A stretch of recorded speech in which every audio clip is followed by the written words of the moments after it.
দেশ কঁপাই যোৱা এক নাও দুৰ্ঘটনা সংঘটিত হয় জবলপুৰ মধ্যপ্ৰদেশত। এই ভাইৰেল দৃশ্যসমূহ দেখিলে আপোনালোকে ভাবিব জানো এইখন যে এখন দুৰ্ঘটনা হোৱা এখন ক্ৰুজ। নাওখন দুৰ্ঘটনা হোৱাৰ কিছু সময়ৰ আগৰ দৃশ্য এইসমূহ। তেওঁলোকৰ মনত অকণো ভয় শংকা নাছিল, কিয়নো তেওঁলোকে গমেই পোৱা নাছিল নিজৰ মৃত্যুৰ কথা বা এইখন নাৱত যে দুৰ্ঘটনা হ'ব পাৰে। তেওঁলোকৰ মনত কেৱল হাঁহি ফূৰ্তিহে দেখা পোৱা গৈছে।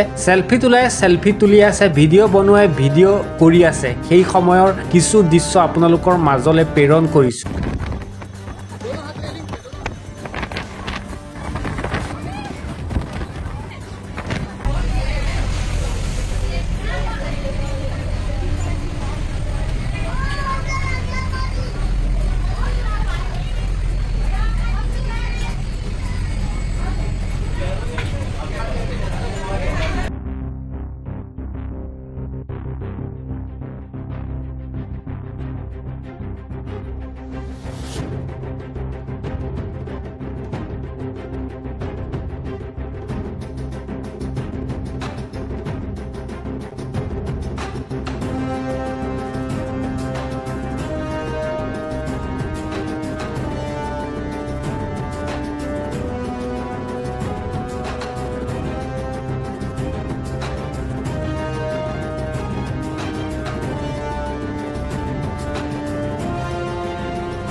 নাওখনত যিসমূহ 30 গৰাকী যাত্ৰীয়ে যাত্ৰা কৰি আছিলে, তেওঁসকলে গম পোৱা নাছিলে এনে ঘটনা সংঘটিত হ'ব পাৰে তেওঁলোকৰ লগত, কিয়নো তেওঁলোকে যি হাঁহি ফূৰ্তি কৰি আছিলে নাওখনৰ ওপৰত, সেই হাঁহি ফূৰ্তি আৰু বেছি সময় নাথাকিল, কিয়নো নাওখন পানী তলত ডুব যায়, দুৰ্ঘটনা ঘটিত হয়।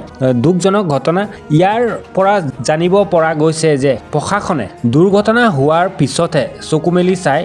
দেশ কঁপাই যোৱা মধ্যপ্ৰদেশৰ যি নাও দুৰ্ঘটনা সংঘটিত হয়, যিসকল লোকৰ প্ৰাণ যায় শিশুসহ, তেওঁলোকক মধ্যপ্ৰদেশৰ চিএম মোহন যাদৱে 4 লাখ টকাকে দিয়াৰ কথা ঘোষণা কৰিছে। টকাই কি এইসকল লোকৰ প্ৰাণ ঘূৰাই আনিব পাৰিব জানো?